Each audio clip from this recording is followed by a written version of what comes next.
This is ContraZone, where we go back and forth about film. I'm your host, Dakota Arsenault. The Oscars are finally doing it. After years of hoping, they are finally adding a Best Stunt category.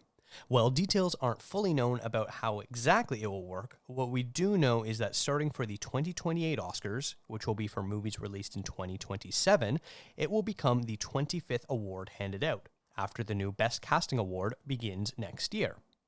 Over the years, people like Sidney Lumet and stuntman Jack Gill, Martin Scorsese, and Dustin Hoffman have lobbied the Academy to give an award out to stunt teams that help make movies as exciting as they are, to no avail. Recently, it was the efforts of David Leitch, a stuntman turned director whose work includes the first John Wick film, Atomic Blonde, Bullet Train, and The Fall Guy. Joining me to talk about this historic edition is Todd Bengali, a critic for the publication For Real and a Cascadia Critics member who was last heard on episode 294, Best Films of the Decade So Far, Part 2, where he sent in a voicemail singing the praises of The Worst Person in the World. Speaking of that, welcome back to the show, Todd. How are you doing? Unbelievable, unbelievable pivot. I'm well. That was You know, I'm well. I saw that segue, didn't write that part, and, just had to get that little dig in. Yeah, an incredible audible from you. Really well done. It's awesome having you back. I should have looked up the last time you were on a proper show. It's been quite a while, but I do always enjoy our conversations. So I'm very happy that you're here for this. Yeah, I think it might have been VIF the Mm, VIF wrap up was the last one, but my memory is also pretty foggy. But it has that been a sounds minute. about I'm really right. glad to be back. Yes.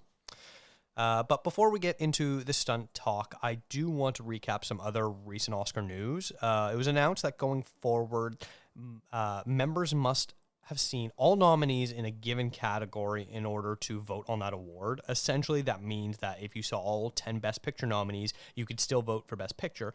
But if you only have seen, say, 4 of the 5 Best Supporting Actress nominees, you won't be able to vote on that category specifically. This is a huge change to how voting will be done, as for years we've seen things like on anonymous Oscar ballots or members talking to the media about how they just plain haven't seen most of the films they're voting on. There is precedent for this, though, as you already have to prove that you watch all the international and documentary films in order to vote for those specific categories. And this is also a tactic that the BAFTA Awards already enforces. So the Oscars are not alone here. But this caused a big stir. I'd love to hear what your thoughts on this change are, Todd. Well, I think for a lot of people, their initial reaction was the Oscars don't already do this. And for you and I, and probably a great number of critics or people that are just really deep in the awards circuit, even if they aren't critics, they knew that the Academy doesn't do this. Mm-hmm. So I think it's a welcome change. There's I will never advocate against the voters or anybody seeing more movies. And I also think that in terms of if you look at the recent years best international feature winners or best documentary winners, by and large, I think those have been very good winners. And I think that the success rate of this as a tactic has proven itself to be pretty good. So Mm-hmm. yeah, like I think this is a net benefit. I would be hard pressed to figure out really what the negatives are to Academy voters watching more movies, but I would love to hear your thoughts.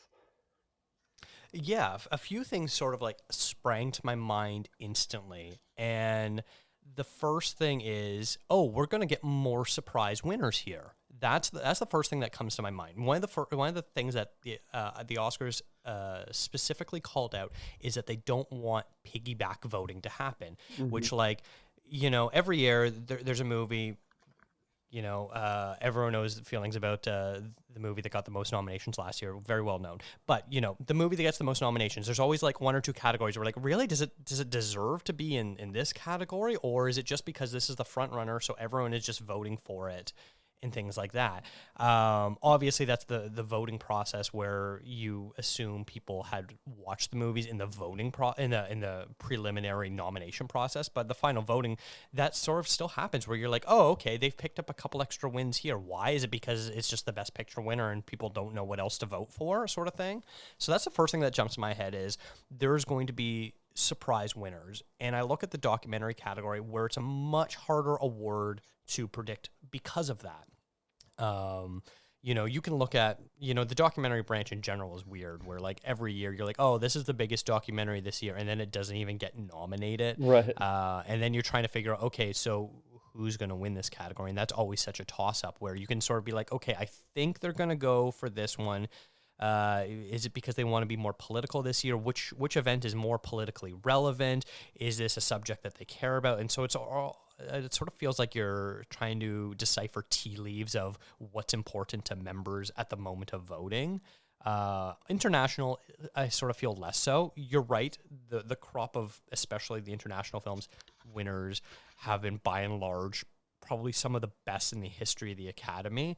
And that's mostly because I feel like every year there's like one or two movies that sort of break free from that category and we'll see them nominated in Best Picture or, in Best Cinematography, or they'll get an acting nomination or things like that where you're like, oh, okay, you can tell that the Academy really likes this movie, whether it's something like Parasite or I'm blanking on some of the recent other Drive My I'm Still Here, Car, Zone of Interest. Drive My Car.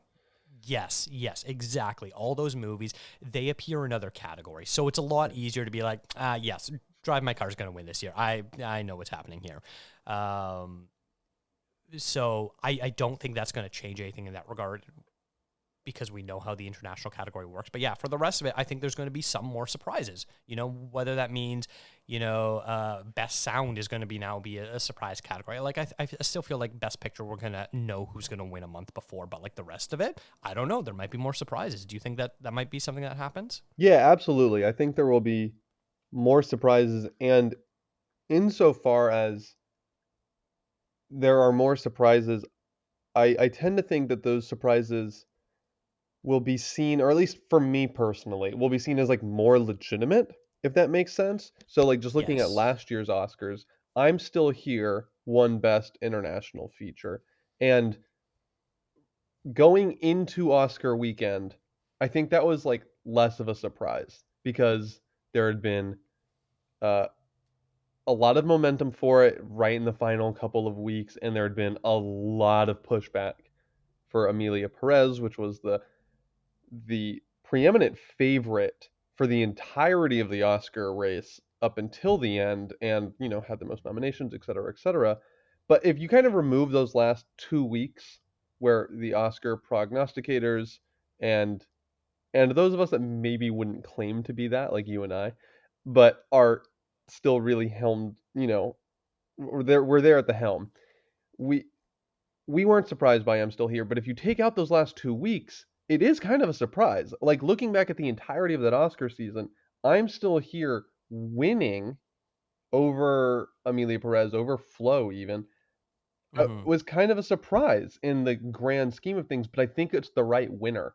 And in the moment, it felt less like a surprise because we were tracking this, day by day.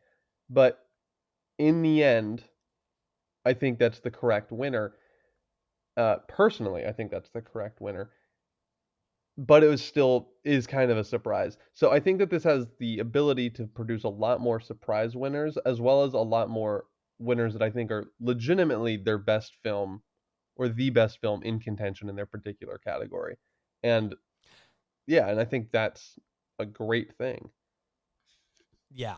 I think that's the key because, like, how often is it where, like, oh man, it would have been really cool if this person won, but no one saw this movie. I get it. They went with the more popular. The other person that won, they were probably deserving, but it would have been really awesome if this other nominee won. And I think that might be something that happens a little more often. Like, I still think for the most part, the popular winner choice is going to happen, the one that we can probably predict from a mile away, especially since, uh, you, there's so much track record now of going on of like all the different, localized critics awards Hmm. and the different voting bodies and the BAFTAs and the Golden Globes and all that sort of stuff where like I'll say this, the cream rises to the top in terms of like who the predicted winners are going to be by Oscar night happens, but like that still means that like everyone that was voting for Kieran Culkin this year, if they didn't see all five nominees, if they didn't watch The Brutalist because they thought it was too long,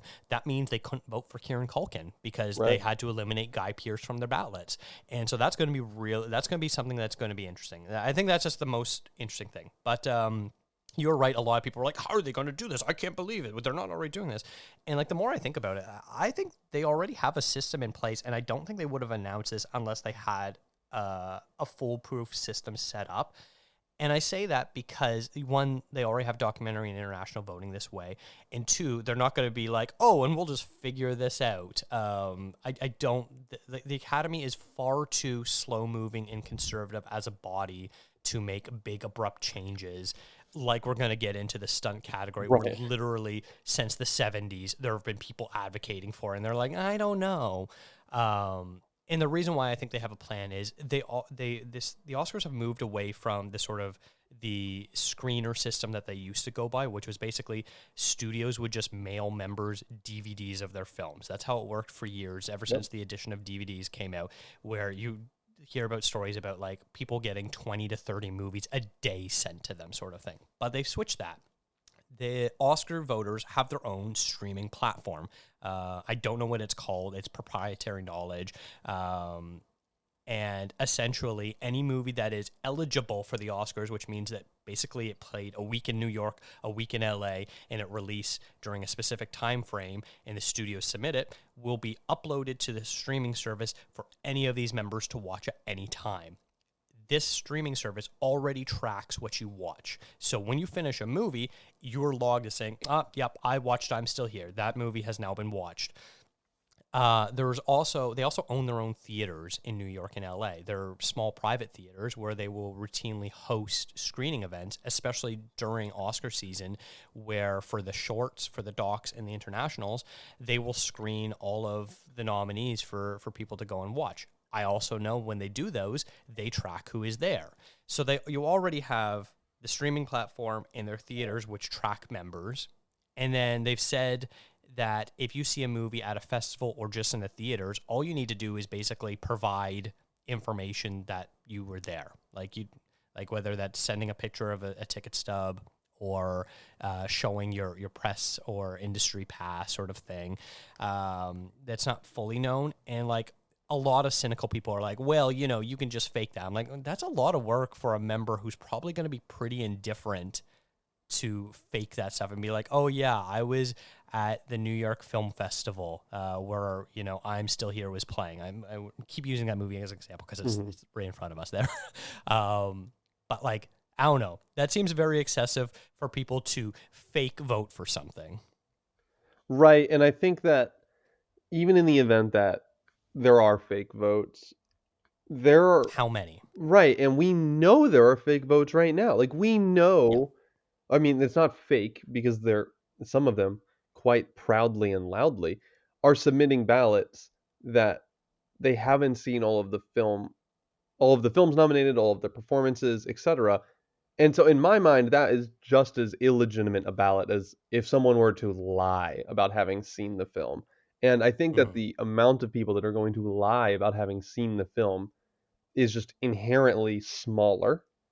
And I think you're right. Like I think that that is a smaller risk to run, and so therefore going to be a far larger like net positive for the academy than the current system of people voting without having seen all the movies, without having evaluated all the performances, and then in many cases talking to Vanity Fair or Variety and Mhm. complaining about the length of movies or proudly exclaiming that they didn't see all the films in a particular category or that they're just voting for their friends.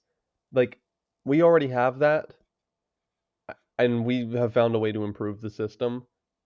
Are there possible loopholes? Sure, but those loopholes are a lot smaller than the current ones. Yeah. And I think of something, I know that you're a sports fan. You're more of a basketball guy, but I'm a Yeah. big baseball fan. And I think it was about a decade or so ago, the Baseball Hall of Fame basically decided that they needed to purge its inactive voters list, Mm-hmm. where they went through figuring out who was not voting every year, who was no longer covering baseball. They instituted rules of like you needed to have been covering baseball within a certain amount of recent years to still be eligible. And it caused their voter pool to shrink significantly. Of course, then they invited a whole bunch of new people because they were, for the longest time, like, we have a big enough voting body. We don't need a ton of new people, especially with the rise of new media, online sort of stuff. And I almost think maybe are the Oscars trying to do that themselves too, of being like, look, you couldn't vote for any category for the last 3 years. Why is that? How come you haven't seen any movie? Are you still deserving of being a voter?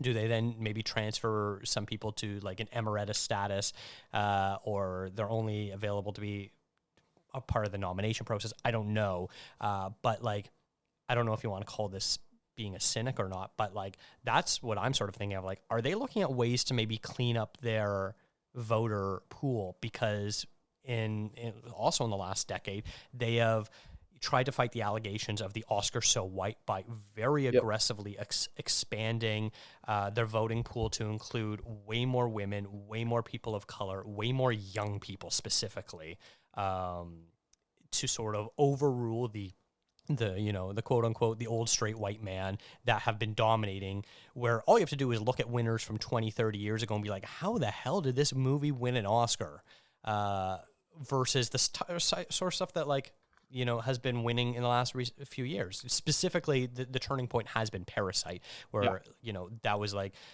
unheard of, a movie like that ever winning, a movie not in English, not a traditional genre that they go for, all this sort of stuff.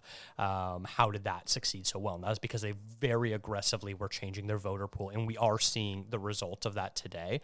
And I wonder if this is just another continuation of them trying to overhaul their voter pool. Yeah, and it probably is, and I think that that's completely fair because when like the stunt stuff coming up, when the pushes for that began in the 70s and then further into the 80s, right? Like the oldest, and I don't mean the oldest as in like age-wise, although it does correlate, but like the longest reigning Academy members at that point had only been voting for 50 years. And so there you couldn't have really done that in the 80s or even in the 90s as much. And I imagine that in the 90s whoever made up the Academy was more active in its voting because I think just the Academy Awards meant more in the 90s, probably the most of any large scale awards body. And maybe the 90s as a decade are when they meant the most. You got some really interesting Oscar races then. But Mm-hmm. the point is now we have people that have maybe been around in the Academy since the 70s, since the 80s, that are still technically awards voters and, aren't voting or are only voting for stuff produced by their friends or their companies. And so yeah, Mm-hmm. I think it's super fair to take a hard look at kind of who's on those registries and purge them of inactive members or of members that are just not doing their due diligence to award the most prestigious award in dare say culture. Like I would say that more people look to, oh my God, that won 12 Academy Awards. That no one's like, oh, that show won 12 Emmys. I mean, the Emmys are important for television, but Yes. but you know it's the Oscars, Yeah. and so yeah, I think the Academy is absolutely right to do their due diligence of making sure that the award is as legitimate and as prestigious as possible in every regard, no matter which category it is for. Yeah. Yeah, no, I think that's a very great point. And like whatever side of the fence you fall on for the Oscars, you are right about it being the sort of defining cultural event of the year, so Yeah. to speak, in the sort of arts and entertainment world. Yeah, for better and for worse. And I think in some Yes. cases it's been for worse. And I think this in particular is one of the rare cases where it's for better. Yeah, absolutely. All right, well, let's move on to some of the other. There's a couple other Oscar news items that I want to briefly touch on before we get into the stunt. But other news we got is that the Best Casting Award, which, if people don't know, is going to be a new award that is going to be handed out starting next year for the casting director. And that is not necessarily for, who gets the most celebrities in their MCU movie. It is a movie that I think, an award that I think is going to be tough for people to quantify at first until we sort of see what it looks like. But this award will have branch members vote on their own for the first round to get a short list of 10 films before hosting a bake-off for members to see reels and ask questions of the casting directors themselves, a procedure already employed by the hair and makeup and visual effects branches for their awards as well, where this will determine the top 5, which then will be open for all members who have watched all the films to vote on as well. And then lastly, the cinematography branch will be announcing a short list of nominees ranging between 10 and 20 films, joining the casting award to become the 7th and 8th categories to release a short list. So those are the two other new rules. Obviously, there isn't a ton we can really talk about here, but do you have any sort of thoughts on how these procedures will play out, or any excitement you have for them? I'm always excited for more long lists, short lists, just more movies that they were considering. They should just do it for every category because I'm kind of a fiend for knowing what was on the short list. Mm-hmm.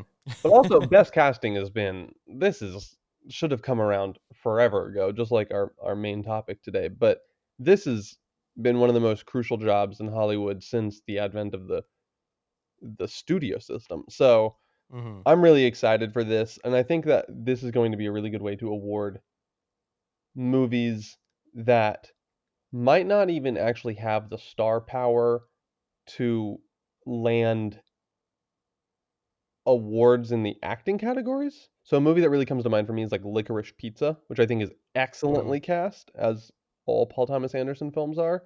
But Alana Haim doesn't have really like the star power to land a lead actress nomination, and that would just be, and usually those acting nominations are representative of large scale cast, Mm-hmm. like of large scale casting.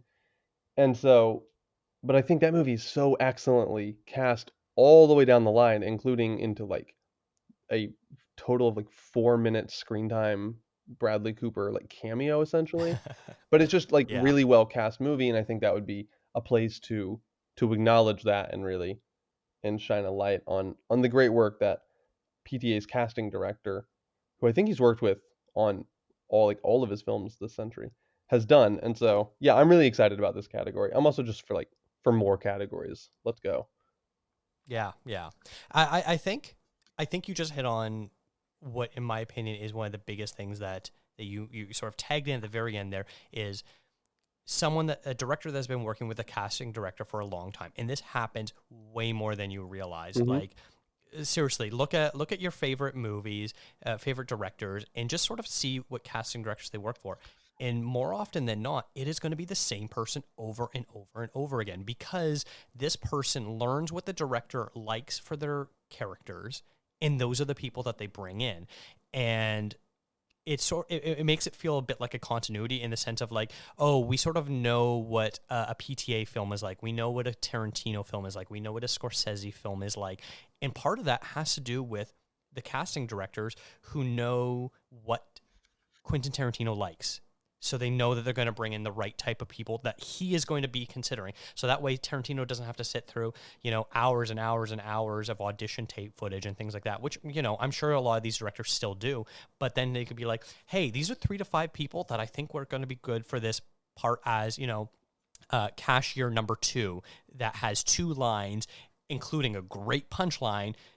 QT, what do you think of these people? And sort of, they're like, oh yeah, I like all of these people, because that's what the casting director's job is to do, is to bring people that they know that they'll like. Right. And so this is going to be just so fascinating to sort of see how this is going to play out in terms of, is it going to be best ensemble? Is it going to be, best newcomers that help propel this? Is it, Like, I have no idea. I'm so fascinated by this category because I just don't know how the Oscars are going to treat it.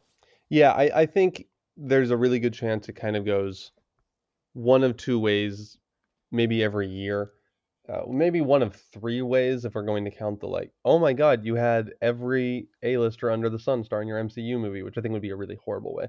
But the other two ways are something like acknowledging, and the casting director's name is Cassandra Koulakandis, who cast Licorice Pizza as well as like every PTA film going back to Magnolia. But acknowledging her, or the kind of acknowledgement of something like Conclave last year, where it was like Ralph Fiennes was Yes. nominated for lead actor, and that was kind of representative, like I said earlier, of the whole cast. But also that that is a cast performance, and it won at the SAG Awards for Best Ensemble.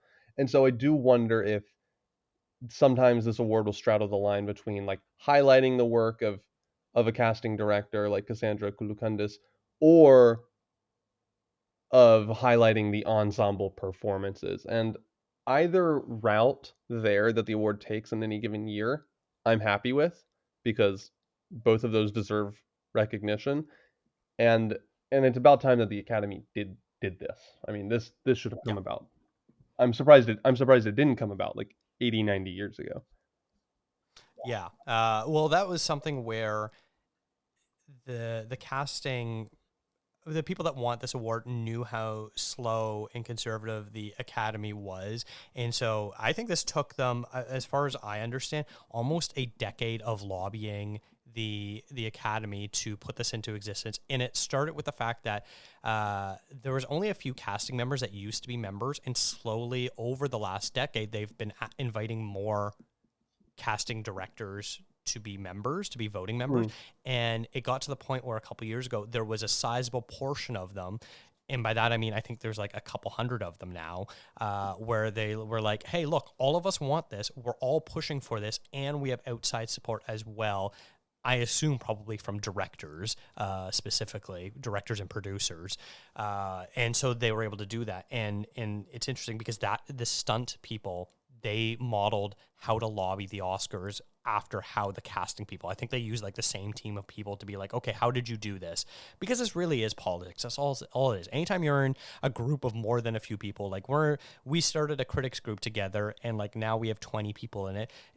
It's now all politics in terms of like, how do we do stuff? How, like, all that sort of stuff. It's Yeah. obviously a much different scale for what we do, but it's the same sort of deal. So yeah, it's going to be very fascinating to see. And I agree with you in terms of having more shortlists. I'm all for that. As someone, unlike Oscar voters, who watches all of the nominated movies already, it's fun when you see the shortlist come out to be like, okay, so these are the movies I need to keep on my radar, because every year there'll be like 2 or 3 movies that pop up on a bunch of the shortlists, and we're like, okay, so we're starting to see who the front runners are and what they are. Right. And as when I'm trying to do my homework, it's like, okay, let's cross off these movies because they might get nominated here. Absolutely.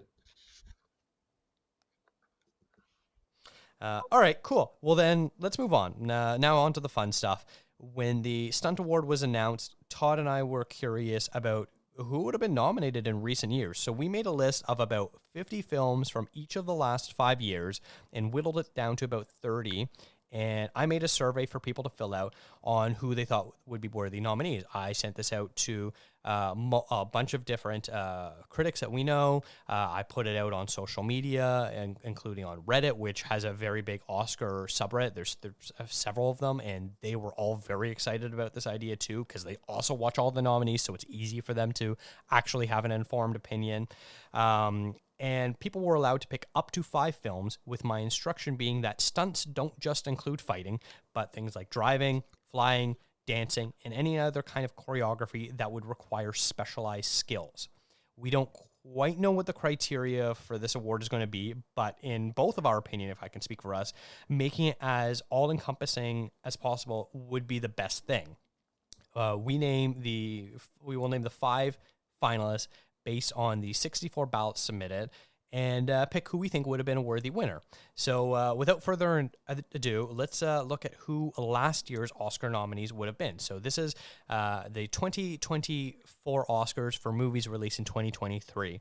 And the final 5 in order of votes were Furiosa, a Mad Max Saga, The Fall Guy, Dune Part 2, Monkey Man, and Gladiator 2. So we're gonna get more into, I think, the all-encompassing nature of it as we sort of reveal more years. But looking at this year by year, it was very clear that voters heavily would favor about two, sometimes three films. And then it was sort of a bit of a race to figure out who the final two nominees are. Now, I imagine for basically, if we were to do this for any Oscar category, it would be very similar to that. But yeah, let's start with this most recent year's crop of movies. What do you think of these five films, Todd? I like these movies. Actually like all five of these movies, and I think all five are good nominations. I think this might be the closest year as well between the five categories. It would have been really interesting if we could have had best stunts, you know, at the most recent Oscars, which was of course the intent of the Fall Guy tribute. I guess Mm-hmm. not tribute, but like montage before the movie came out, but highlighting it was a montage for in a tribute for stunt category, for the stunt men and women over the years, a couple years ago at the Academy Awards to also, sell the Fall Guy. But yeah, this is a really good year, and I'm still undecided on what I think would have won, but you do have five very different nominees in terms of kind of what the stunts are. Yeah, I think so too. And you're right. The Fall Guy was essentially an advertisement for being led us into the Yeah. Oscars. They made that nakedly clear about what their intentions were in terms of how they were promoting that movie, and it worked out. Another sort of pushback over the years people would claim is, oh, you can't do a stunt Oscar because then people will just keep doing wilder and crazier things. I'm like, what? They're already going to do that anyways. That's what stunt people do. And also, there's a whole bunch of other awards places that already give out a stunt award. Like, this is not going to change anything in terms of that. So maybe that's me not being cynical in this time of being like, they're stunt people are still going to throw themselves off of crazy things. And for the most part, other than Tom Cruise, no actor is really going to do the craziest stunts, anyways. And we all know Tom Cruise is going to die doing a Mission Impossible movie at some point. So we'll get to a Mission Impossible. Yeah. But yeah, I really like this crop of films, and I think they show a good variety of what was going on. So I look at something like Monkey Man, which for the most part is hand-to-hand based martial arts combat in that film. Great action in this film. I Yeah. was a little mixed on the movie overall. I thought it lost a bit of steam, but the action, you cannot deny the effort that Dev Patel and his team put into this. There's these bare knuckle boxing matches, then there's these numerous crazy sequences where he's attacking a room full of the thugs sort of thing and stabbing them and all that sort of stuff. And then you have Furiosa, which in my opinion, kind of has a good mix of fight choreography with driving, and that's what I think is going to be really interesting. There's one movie later on in one of the years that I think probably has some of the best driving that I'm really excited to talk about. And Fall Guy, I think, sort of is a blend between those two worlds, where you've got these like very traditional action stunts where Ryan Gosling is jumping from moving cars and buildings and things like that and throwing himself around, but then also is doing fighting and driving and all that sort of stuff. And then you have Gladiator 2, which is very traditional, sword choreography for the most part. Obviously, there's a bit of hand-to-hand combat stuff like that, but these are guys that are doing sword work. And I think this is a good category for really showing us the crop of what type of stunt choreography could be done. And then Dune Part 2 is excellent. You can't highlight that. That movie is so movement based in terms of how these different factions work together, including some large scale set pieces with a whole bunch of people involved that I think is going to be something that they're going to point out to, being like, oh, you have 200 people all fighting each other in a big battle sequence. That's impressive. Right. Yeah. For me personally, ironically, with Fall Guys inclusion here, it doesn't come down like Fall Guys not in the final two for me. I think this comes down to Monkey Man and Furiosa because of just how integral. I mean, Monkey Man is some of the best action I think of recent years in terms of Hmm. its execution. And Furiosa is basically all stunts. There's very little dialogue, notably, at least outside of Chris Hemsworth, and it's a lot of driving, and Hmm. it's a lot of jumping around on moving vehicles too, which I think is doubly, triply hard, you know. So Hmm. those would I would say that's where my mind goes is between those two. But all, like I said, all five good nominees. Couldn't be happier. Yeah, it's one of those things where I would love to be a fly on the wall for if they do a bake off to sort of see how these stunts are done. Like obviously we'll always get these sort of behind the scenes videos of like, oh, check out the biggest stunt from this movie. This is how we did it. And so that stuff is already curious for me. My one hesitation with Furiosa, and why I would like to learn more about it, is how much of it was CGI. Right. Like obviously when they're doing wire work, which is stunts, that's that. But like the driving, how much of that is practical, how much of that was just done on a soundstage sort of thing. So that would be my one hesitation for wanting to commit to it.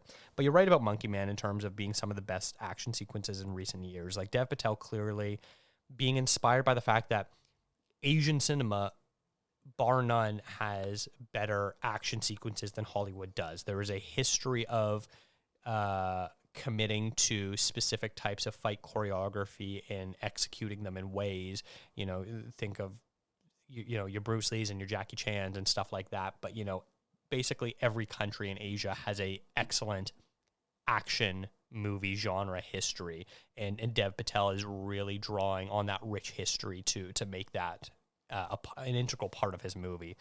In the end, I'm my two is between Monkey Man, and I think my eventual winner is I am going to be a bit more basic and pick the Fall Guy just because of what it was specifically doing. Of this was a movie that the stunts were just literally so integral to the movie because that was the whole point of the movie. And I thought there was some really cool stuff that they did in that I really appreciate. So I'm going to stick with the Fall Guy. So what is going to be your final pick? I'll go Furiosa in hopes that it's mostly practical because George Miller's kind of anal about stuff like that, and so I'm just hoping I'm cashing my chips on that it's hopefully mostly practical. I'm gonna go Furiosa. Oh yeah, like I'm probably just overrating that, but yeah, you're right. Um, all right, well, let's go to the year before, which is the 2023 Oscars. And so our nominees for most votes are Mission Impossible, Dead Reckoning Part 1, John Wick Chapter 4, Guardians of the Galaxy Volume 3, The Iron Claw, and Barbie. Now, I guess the first question I need to ask is, are you going to invalidate my vote because I have not seen John Wick Chapter 4 yet? Probably. Yeah, like there's a really really decent chance. That's a little bit fair. There are two movies in this entire crop of films that we're going to be talking about today that I have not seen, and John Wick Chapter 4 is one of them. I've seen the first two. I just have not caught up with 3 and 4 yet. So that is on me. I know that is on me. But we have our one appearance by a Tom Cruise movie here in Mission Impossible Dead Reckoning Part 1, or just Dead Reckoning. I don't know what they're calling it now since they dropped the I'm Part 1, guessing it's Part just 2 Dead stuff. Reckoning. Okay, that makes sense. But like, how often have we said if there's a stunt award, it's basically the Tom Cruise Memorial Award because this is what he does best. I know there's already people being like, okay, when this award comes out, what movie does Tom Cruise have coming out that year because he's going to win it, sort of thing. And so it's going to be very interesting to see going forward how they reward him, who has basically become the face of an old style of Hollywood filmmaking that just is not done anymore. I'm a little curious about people's real love for Guardians of the Galaxy Volume 3. Maybe that's just me because I was so mixed on it that I'm not sure it deserves to be in this crop. But we've got two films here that I'm very happy to see, and that's The Iron Claw, which has some absolutely terrific wrestling sequences where they did their own stunts for the most part. It's one of those things where you often hear, oh, they did their own stunts. It's like, okay, to what degree? And this is one thing I think that the award is trying to dispel the rumor of, but like, that really is Zac Efron throwing his body around for a lot of the shots. Yeah. And then we have Barbie, which is the first sort of, in my opinion, dance movie that we have nominated here, where I want to see at least 1 to 2 dance type films to be included per year, because that is such an integral part where you've got, I think of like the Ken battle scene. Yeah, there's a little bit of, silly fighting going on, but that's a whole bunch of people dancing in unison doing choreography, or Barbie's party night, things like that, where she even makes a joke about, we all pre-plan choreography for the dance number, things like that, where I want to see this by the Oscars. This is the type of inspired pick I want to see in this category. Yeah, this is a fantastic crop. I love the Barbie nomination because it's so different than I guess, not to spoil the 3 remaining years we're also going to go through, but it's so different from the rest of the the crop, like the 24 other Mm-hmm. movies we're going to talk about. Barbie's so different. Yeah. Iron Claw I love. I think when I submitted my ballots here for 2023, I think I either only clicked John Wick 4 or I clicked John Wick 4 and the Iron Claw. And I did not submit. This was the only year I didn't submit 5 nominees because I felt like those two were really in contention with themselves, and really that's just like the Iron Claw is like wrestling is hard. Wrestling is just stunts. Like it's just stunt.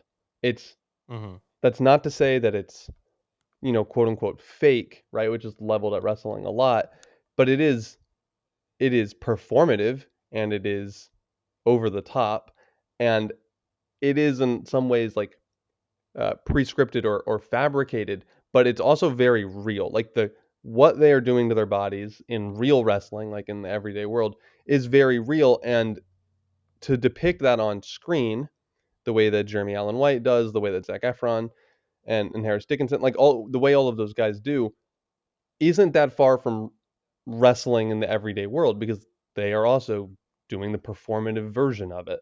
And that's hard. Like that's just stunt work. There's nothing else to it. There's not like that there's not CGI there. There's not a reliance on even like the like a tactile prop like a gun or a knife. It's just, which doesn't invalidate any stunt work to begin with, but this is just like their bodies and how they Mm-hmm. kind of contort and throw their bodies around, and I think it's really brilliant stunt work. Yeah. What do you think of, you said you probably only voted for 2 of the films for Mission Impossible being here. I love it.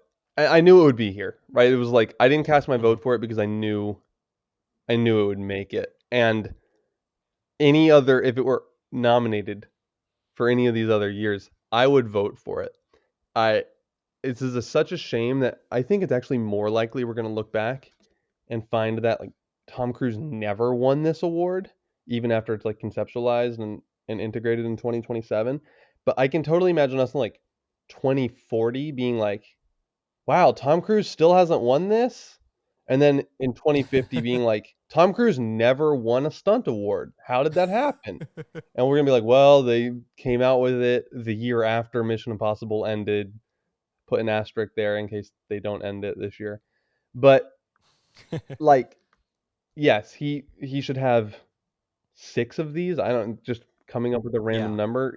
If this award existed going all the way back, he would have a ton of these.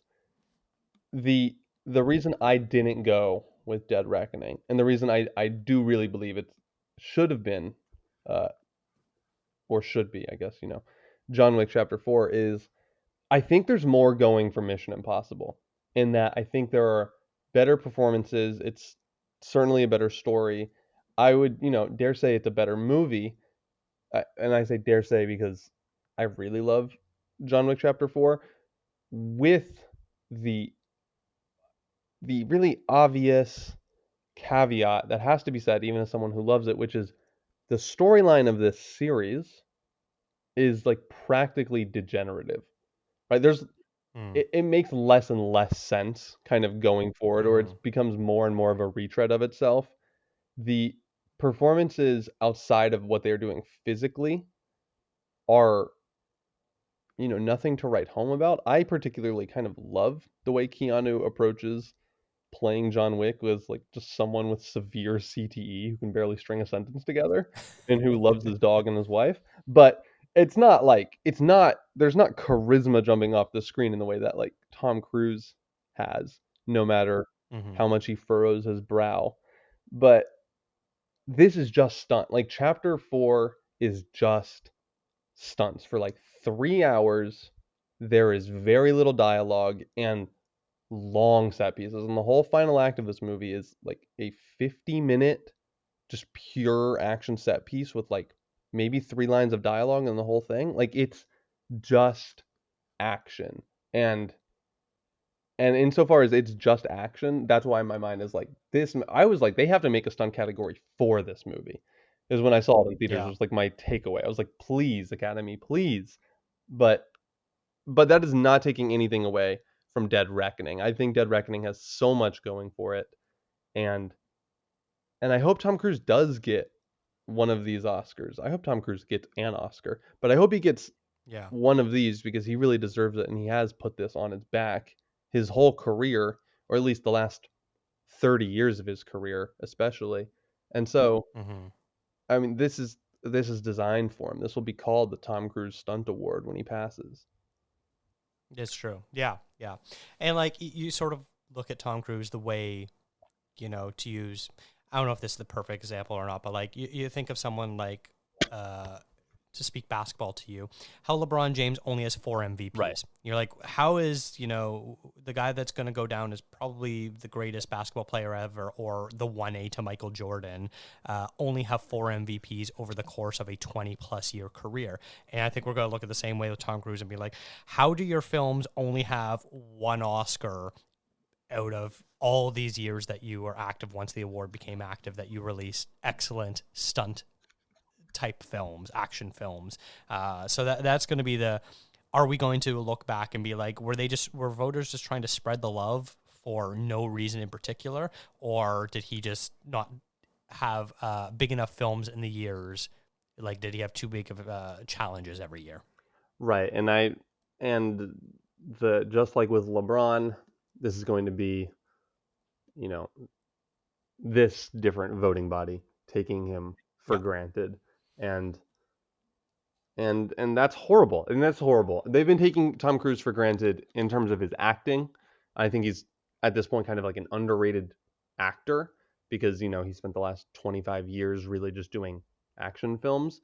But it's hard for me to go back and watch Jerry Maguire. It's hard for me to go back and watch Rain Man or Magnolia and be like, he didn't win for this. And that's not to say that I don't know who won in those particular years off the top of my head. And those winners might very well have been super legitimate and deserve it. But at the same time, it's like he has none. He has nothing.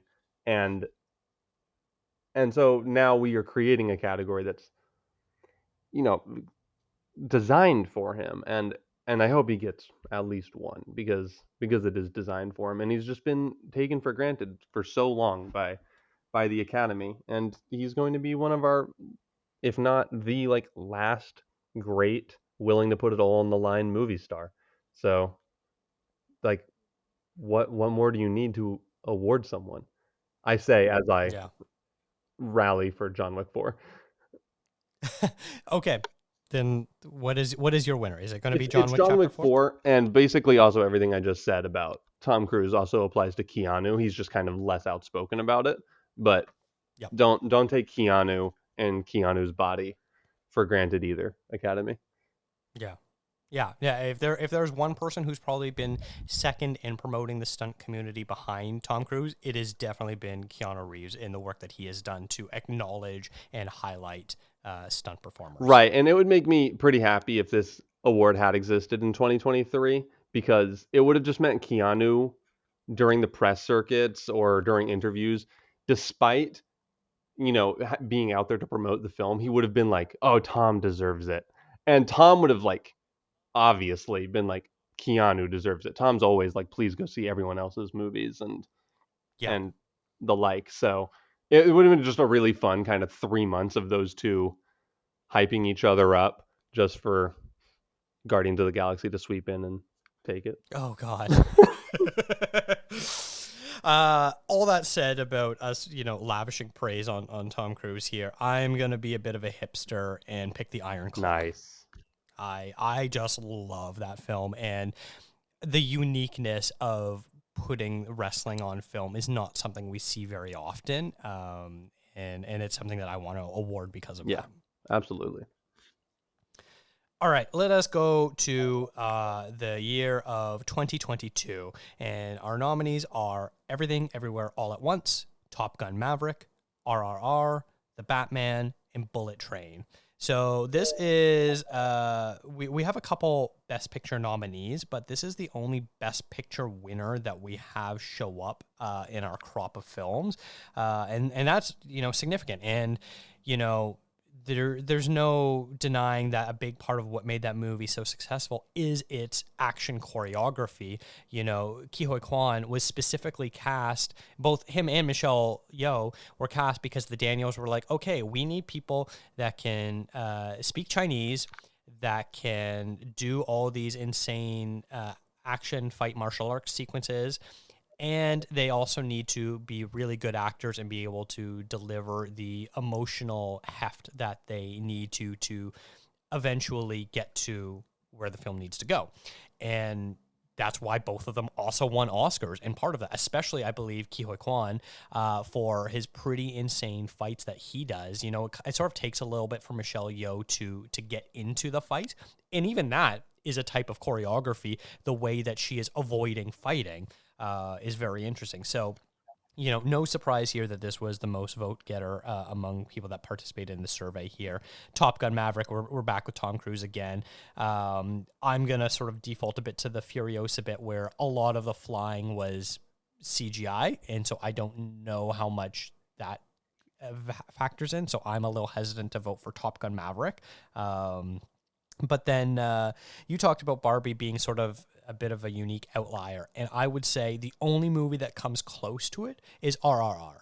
And RRR obviously has a ton of action sequences, tons of fighting stuff, but they also have several dance numbers, specifically the Natu Natu sequence, where you have hundreds of people dancing to this song, so much so that it became this huge cultural phenomenon. It didn't get nominated for Best Song at the Oscars, and yet they still performed it because people loved it so much. That's how much that sequence and song meant to the movie-going community that year.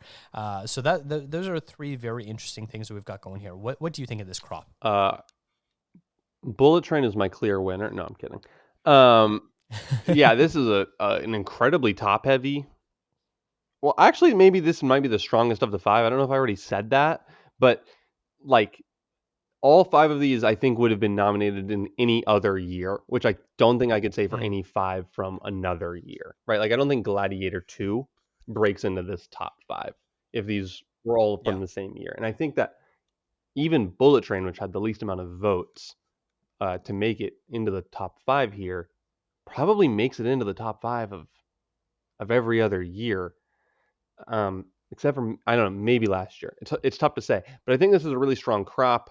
My default is like, well, Everything Everywhere. It won, I don't know, 7 Oscars, something like that, and was my favorite film of that year. So it's pretty rare, actually, that me and the Academy are aligned on what we believe the best picture is.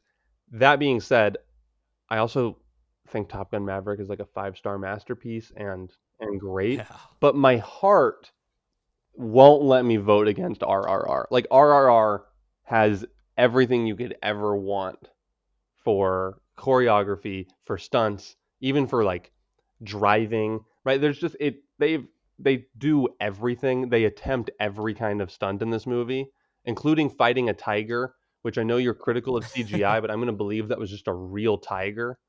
And yeah, so I think RRR is my winner, not to like jump the gun a little bit, but it does have everything you could ask for a best stunt category. Yeah, and like my hesitation with CGI is not one that I'm saying CGI is bad or it invalidates it. It's just harder for me to gauge what went into it. And obviously, a lot of time with CGI, especially the sequence where they're fighting a tiger or the other animals and things like that. That's going to be wire work. That's going to be someone probably in a green screen suit. There is going to be a prop that is going to be there. There's still action that is involved. It's just for me personally, if I was a voter, it would be to what degree. And I would need to know to what degree this stuff happened to be able to say that it was better or more impressive than something that was done in camera. Yeah. No, I agree absolutely. And even with that being said, I think that RRR would like deserves the win and would be my winner. Even though I know there's huge swaths of it that have like major CGI parts, it still doesn't, I Yeah. think, diminish the rest of it. And also, like, maybe this is a quantity thing. RRR is the longest of these three movies, and I imagine it's not by like a small margin. Maybe Top Gun Maverick comes close, but it's certainly longer than like Bullet Train.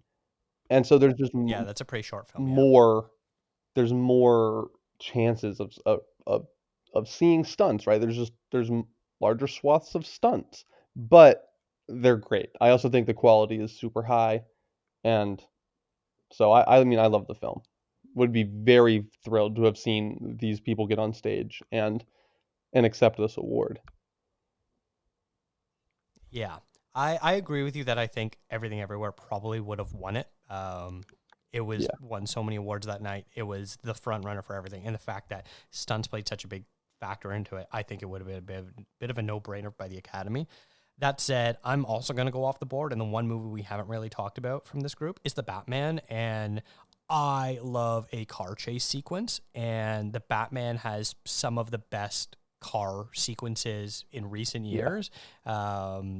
You know, there's just so many bits. Like obviously the main one is the Batman chasing the Penguin, where you know the Penguin's got this like purple Lamborghini or whatever it is, and the Batman's got this like souped up muscle car. One of the coolest iterations of the Batmobile, in my opinion, anyways. And then there's of course Catwoman with her motorcycle. Like there's so many good driving sequences where this one sort of stands out, maybe up there with like Furiosa as being the most car heavy film of all of our nominees across these 5 years. And as someone who like gets really excited by car chases, this movie had it for me. And of course, you know, it's Batman, so of course there's going to be fights as well. And there's some terrific fight sequences and stunts and things like that. So this would be a pretty easy pick for me. Yeah, I will say I did ignore the Batman in my analysis there, but the Batman has my favorite car sequence of any film this decade, second to Jake Gyllenhaal stopping the ambulance because he doesn't want to argue anymore, which I think is just like I was the only person in the theater, like literally just alone in the theater watching ambulance, and I think I stood up. I was like, "Let's go." I was like, "He stopped the ambulance." But the penguin chase is phenomenal. It is just Yeah. really all-time Batman sequence, and yeah, it would be a very good winner. I understand why you picked it. Yeah. This Thank you. isn't the Thank you. car Uh, movie, by the way, or this movie doesn't have the car sequence I thought you were talking about when you hinted at it earlier when we talked about Furiosa. oh, interesting. Which one? It's coming Is up it one we're later. about to talk Yeah. about? Okay, okay. I think I know what you're talking about. Okay. Moving on to 2021, our nominees are Dune, No Time to Die, Shang-Chi and the Legend of the Ten Rings, Spider-Man No Way Home, and The Suicide Squad. So this is a very interesting year because this is the first year that we've got multiple comic book movies. Obviously, looking at, you know, we just talked about the Batman being one of them, and then Guardians of the Galaxy Volume 3 was another nominee, but they were the sole nominee, comic book movie nominee of those years. Here we have three of them. And I think this sort of speaks a bit to how there have been less and less comic book movies in recent years, and also them sort of falling out of favor. And like one of them, I think is a no doubter. Shang-Chi being included makes perfect sense for me because of the actors that they bring into this. You know, you've got Tony Leung doing his what I believe is his first Hollywood film and working so much of this sort of wuxia style of fighting into the story arc. in a way that's never really been done in a Hollywood movie, and capitalizing on Lung's career to bring to this. And then Simu Liu also doing some excellent work here. Spider-Man No Way Home is one that I find a bit interesting that is included here. Suicide Squad, a movie I absolutely love. Also, I'm a bit of a surprise that that's here as well. What do you think about 3 comic book movies being included? Harkens back to the dark times of going and seeing so many comic book movies because well, like one, I felt like I had to for critical reasons, and Yeah. two, there was like maybe a part of me that still believed they would pull out another worthwhile MCU phase. It didn't happen, and yeah, I second your thoughts about the Suicide Squad. Kind of surprised to see it here. Happy little like fifth place inclusion. I love this movie. I think it's really good, and you know, cool. But it would definitely wouldn't win. Spider-Man, I don't understand at all. One, I think this movie is like pretty abhorrent, and I know that that's a very unpopular opinion because it has all the Spider-Mans in it. I don't think this movie is any good. I don't really understand why it would have been nominated for best stunt work, considering the vast majority of the Spider-Man fight sequences are like clearly CGI in this movie Hmm. and in like most of the movies, but like especially in this movie where I thought the CGI also wasn't very good. And then I hate to say it, but I agree with you about Shang-Chi. I actually think Shang-Chi gets like a bad rap as one of the newer Marvel movies. I don't think it's that bad. I don't think it's great, but it's certainly not horrible. And its stunt work is probably the best thing going for it. So Hmm. I think it's a good inclusion here. And I don't like that there's 3 comic book movies. Yeah, I think now that would not be the case, but if we were to do this exercise for a full decade prior, this would probably be the norm, Right. more often than not. Whether or not it's the way people vote, or if we were to predict what the Oscar would vote for, there would easily be 2 to 3 per year. Look at how I look at something like the best visual effects, how that award has slowly started to change in recent years, thankfully, because it would always be, when I'm doing my Oscar death race each year, that category would be the slog to get through, of like, okay, what bullshit Marvel movie do I have to watch this year, or mind numbing dumb action movie that like literally no one is going to think about the day after the Oscars are Yeah. over ever again, sort of thing. Like, I think, do you remember there was a Hugh Jackman robot fighting movie? Do you remember what that's called? Robot Rumbles? I don't know if it was called. That was nominated for an Oscar. I don't I had to remember sit through that. I didn't that. see that. Garbage, pure garbage. And I think that would have been the case if the Oscars really gave out this award, in the last 10 to 15 years. There would be a lot of garbage in there. I agree with you. Shang-Chi is fine. It's not my favorite, but yeah, it needs to be there in this category because of the action. And Spider-Man No Way Home probably would have been nominated, even though it probably wouldn't have been Yeah. deserving. Yeah. And, we can't talk about the Academy Awards without saying, hey, well, this thing would have been nominated, Undeserving. might have even won, didn't deserve it, shouldn't have even had its name read. Yeah. But then we've got the top 2 films that got votes here: Dune and No Time to Die. We got a James Bond film and a Dune film. I love the Dune movies. I don't know how. I think Dune Part 1 had better action sequences than Dune Part 2. There's the Jason Momoa stuff that he's got going on, or the Josh Brolin scenes. There's some really interesting stuff going on here. I think it would have been nominated because of the fact that we've got these large scale battles that take place. Even though it's purely speaking from this category, it's not my favorite. I'm gonna spoil my reveal here. It's No Time to Die.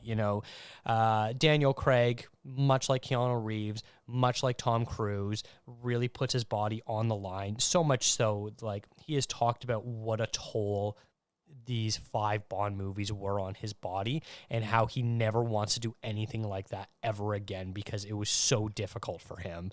And like, you look at this guy, coming out of the water in Casino Royale, or up to No Time to Die when he's also shirtless. And this is a guy chiseled from the finest Italian marble that you will ever see. And if he's talking about how difficult and how arduous it was on his body, imagine how difficult it is for everyone else. And he really put in the work in this film. Is it my favorite James Bond stunt work? No, that would probably go to Casino Royale for the parkour stuff. But it still has some excellent stunt work and driving as well too, which, I already said I'm a big fan of. This is horrible. I don't understand how this happens because this doesn't happen in real life. But whenever we get on a podcast, we agree. Like, I swear to God, if this conversation wasn't being recorded, you would be like, no, Shang-Chi has Oh, to wait, let win. me hit record here so everyone can hear Yeah. this. Uh, I also agree. I was ready to come out and be like, listen, man, I know it's probably the number two for everybody, but I'm gonna go No Time to Die. I think this is like Oh, obviously yeah. the best stunt work. I think the Ana de Armas Mm-hmm. scene, the Cuban scene, is Oh, phenomenal. I yeah. think that scene probably single-handedly landed her a spin-off John Wick film, which Mm-hmm. coming out this summer. Hope it's great.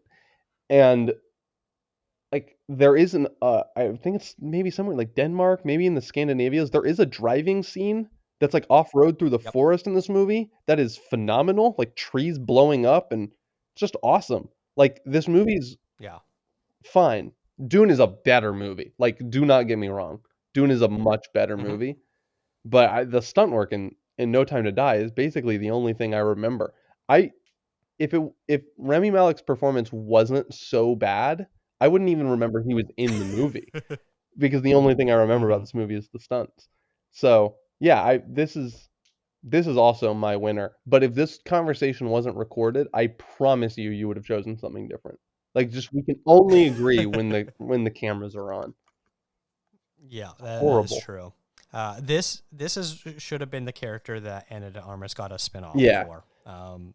Need to see more of that character because like she's only in the movie for what 20, 30 minutes like max, maybe and less. it's the best It's the sequence. Yeah, best maybe even sequence, less. borderline the best sequence of her career. Hmm. And I'm hoping that her ballerina character is actually just this. Like, I know her ballerina character is gonna have to be like not Cuban and Eastern European because of whatever John Wick lore. I hope it's really just this though. Yes. All right. Our first agreement here. It was This is horrible. crazy. All right. We're on to our last year, and that's 2020.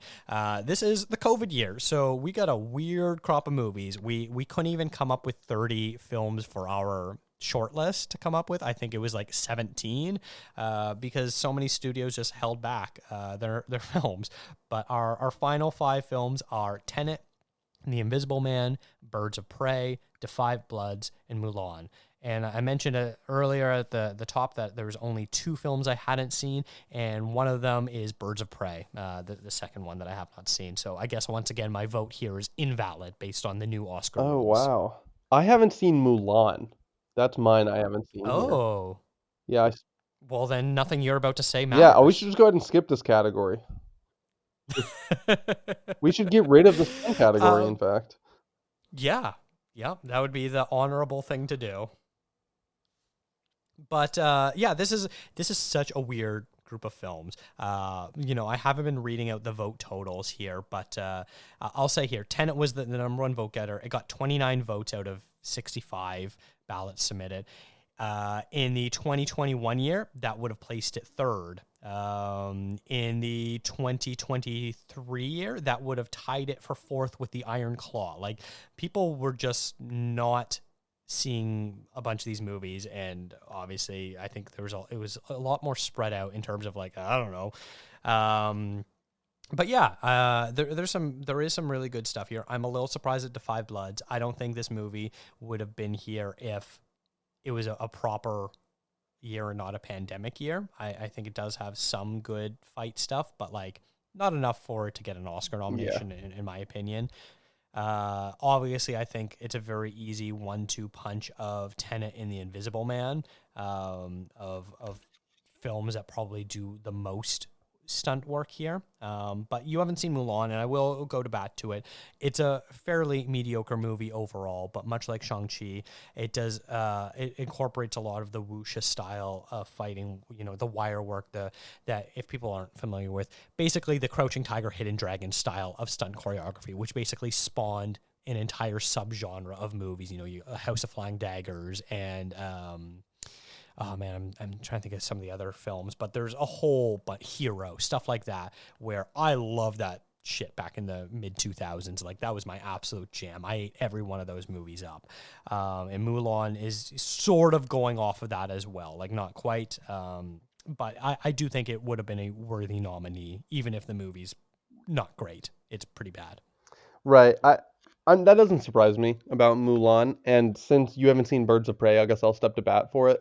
This one doesn't surprise me either. In fact, I think it's like a little bit the better nomination of it and Suicide Squad, which are obviously in conversation with each other, starring some of the same cast. But this one is definitely a little more stunt heavy and a little less shoot 'em up heavy, which is, you know, definitely kind of what the Suicide Squad boils down to. So I think this would be like a pretty decent nomination, actually, if Birds of Prey had been nominated. I don't think it's a good winner. I wouldn't vote for it, but it's an interesting movie, and certainly kind of has that fun, like that fun stunt choreography where it's a little silly. You're kind of meant to laugh at some of the action, but also the action is bloody and physical and hand to hand. So it's a good nomination, and I applaud Mm-hmm. people for making it, even though I I think that it wouldn't be a very good winner. Yeah. If you were to pick a winner of this group, what would it This is be? the easiest one for me, and I thought this is the cat. I thought Tenet was the movie you were talking about when you were talking about car action sequences, because of the really memorable uh, SUV chase pincer movement thing where then they go backwards, and Tenet doesn't make any sense when you try to explain it with words. So uh, Tenet is my winner. I think this is the best action this year. I think it's the best stunt work, and I don't just mean in like fighting sequences. I think there's some really good, like, what's it called when you go down a rope? It's starts with the Oh, um or up a rope.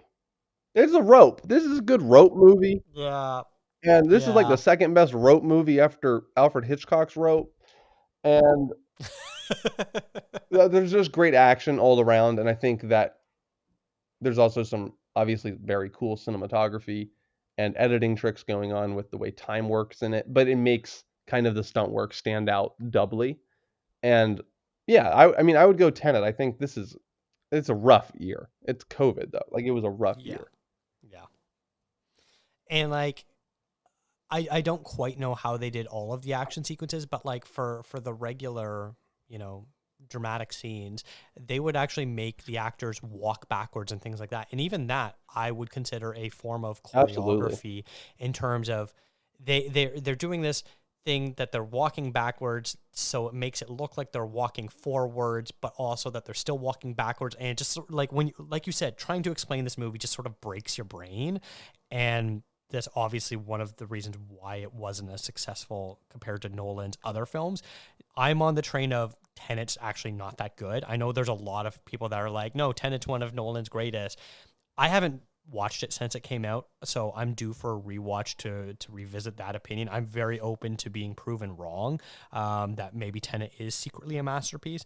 I just remember leaving the theater and being like, yeah, that looked cool, but like, what happened? Right. I think this is like a 3-star movie, and I think it might be closer to 2.5 than it is to 3.5 stars. I also don't like it. Yeah. I haven't rewatched it though since 2020. Maybe I rewatched it in 2021. I don't think I did, but I haven't rewatched it in years. I certainly don't think it's one of Nolan's masterpieces, but I do think the one truly masterful thing in the movie are its stunts. And yeah, so it would be interesting on rewatch to see if I could make any more sense of it. But even if I couldn't, I think I would really appreciate the stunt work.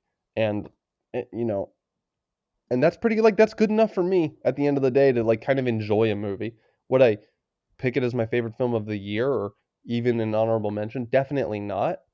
But it's a decent time of just enjoying people uh shooting at things, driving things, running forwards and backwards off walls, and of course rope. Hmm. Is spelunking the word you're thinking No, of? it's like Because I know that's cave belaying, diving. maybe. Belaying. You're right, belaying. That's what it is. I've gone rock climbing before. I know what that They is. should do a best splunking award and just give it to The Descent every year. Mm, that or Batman Right. Begins. Maybe just those two every year. We just get a referendum on which one of those movies is better at the Yeah. Academy Awards. We're like, would you like to see a child in a cave or would you like to see six lesbians in a cave? And we kind of just gauge America. That is a better The answer representation is yes. of the current political climate. Yeah. I'm very happy that you and I were sort of able to look at the quality of the criteria and sort of value different things and sort of come to like I'm happy with all of your choices. Obviously, I haven't seen John Wick 4, but I've seen clips from it. I've seen the trailers, I've seen scenes, I've seen behind the scenes stuff.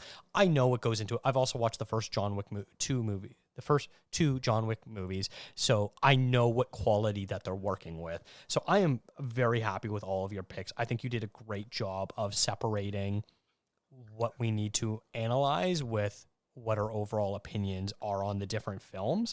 That said, I'm very happy with this exercise overall. I think it was a great success. I had a lot of fun doing this, and I would be down to maybe revisiting doing something like this on a bigger scale again Let's later. do only the late 90s, starting with an exclusively Face Off. That would mean I have to watch it. No, yeah, I think this is a great category. I would also, the casting one, it would be definitely more difficult to look back at do, but I would love to look back at some notable years where like the best casting Oscar would have been given, and like to what cast, right? Like the ones that immediately jump to mind are kind of like 12 Angry Men. I don't know if you've heard of that one, or like Pulp Fiction, No. right? Like there are like really notable casts that Hmm. definitely have some star performances, but when I think of like a cast, I'm like, wow, that is just an incredibly well cast movie. So that would also be a really interesting one to look back at. But yeah, the best stunt is just so much fun because stunts are so much fun. And this was a great time. I had a Yeah. lot of fun also like prepping for this one and thinking about it and I was texting you. I was like, did we nominate this thing? Was this on a ballot? Like just making sure that we didn't miss anything because all of these movies were like rattling through my head. It's like my favorite stunts of the last 5 years, and it's good. I'm glad that this is going to be a thing going forward. That I'm going to not just Hmm. be like thinking about, oh my god, remember when the Jackass guys did that, and like putting it in my own Rolodex, but being able to be like, this should be in the Academy's Rolodex of things that matter. Yeah. Yeah, you're completely right. And unironically, there would be a lot of people that would love a Jackass Oscar. They should have one. Yeah. They should have one. They should let Yeah, them yeah. host. I think this award will help bring in an infusion of excitement to the Oscars that they have not had in a while. And I don't know if you remember a couple years ago, they introduced they were going to do we're going to do Best Picture and Best Popular Movie, and right away everyone was like, oh no, that is a Yeah, that's terrible horrible. idea, and they very quickly backtracked and canceled that because they got so much flack for it. Thankfully, so because that would have been an awful idea. And I think this would generate the right level of excitement that I think that they were hoping Best Popular Movie would have done for them, because people are actually going to care, like, is Tom Cruise actually going to win an award this year, or are they going to skip him yet again? And people are actually going to know these movies. Like, that's the one thing everyone complains about at the Oscars that doesn't care about the Oscars is like, oh, I haven't seen any of these movies. What, you haven't seen Furiosa or John Wick 4 or RRR or No Time to Die or Tenet? Like, you haven't seen those movies? Okay, like, don't watch movies at all then, I Right. guess. And I just saw a recent like, definitely like it was just advertising. It's not we aren't really at the behind the scenes stage yet, but like behind the scenes stage marketing stuff for Thunderbolts coming out, I believe like this weekend Mm. or next weekend. I'm not sure. Maybe it came out. Who knows? Where Florence Pugh jumps off like the second tallest building in the world, and I'm like, that first of all is my queen. Second of all, maybe she will take up the mantle. Maybe in like 50 years, Tom Cruise will have 0 stunt awards, but Florence Pugh will have like 5, and that will also be worth it. And will it mean that I have to see Thunderbolts?